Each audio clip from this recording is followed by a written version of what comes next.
Climate change. Ano nga ba ang pumapasok sa iyong isipan kapag narinig ang climate change? Ang climate change ay pabago-bago ng tema o panahon dahil sa mga greenhouse gases na nagpapainit sa mundo. Yung palagay, alam niyo ba ang cause and effect ng climate change? Hindi. Well, alamin natin yan. Pero bago ang lahat, magtanong-tanong muna tayo sa mga tao dito sa atin kung ano nga bang sanhi at bunga ng pagbabago ng klima. At sasamahan ako ni Joyce upang magtanong-tanong dito sa atin. Maaari ba kami magtanong at ano ang iyong pangalan? Angelica po. Sa iyong palagay, ano ang sanhi at bunga ng climate change? Para sa akin, ang sanhi at bunga ng climate change ay ang pagsusunog ng mga basura at paglaganap ng mga sakit. Maraming salamat sa iyong opinion. Halika dyan, Ray, at magtanong pa tayo. Sige. Ano ang iyong pangalan? Christian po. Sa iyong palagay, ano nga bang sanhi at bunga ng pagbabago ng klima?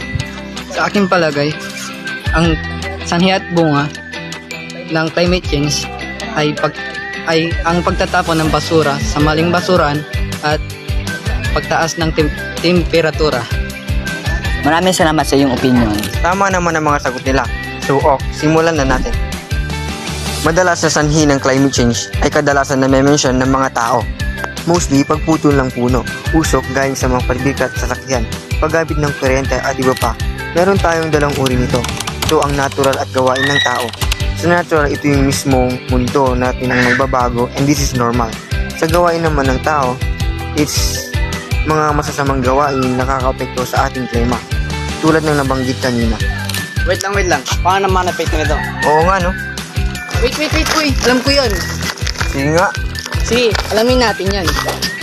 Alam naman natin na napakahirap talagang pigilan ng climate change dahil napakadaming wala nagmamahal sa ating kalikasan. Kaya nangyayari mga tulad ng ito.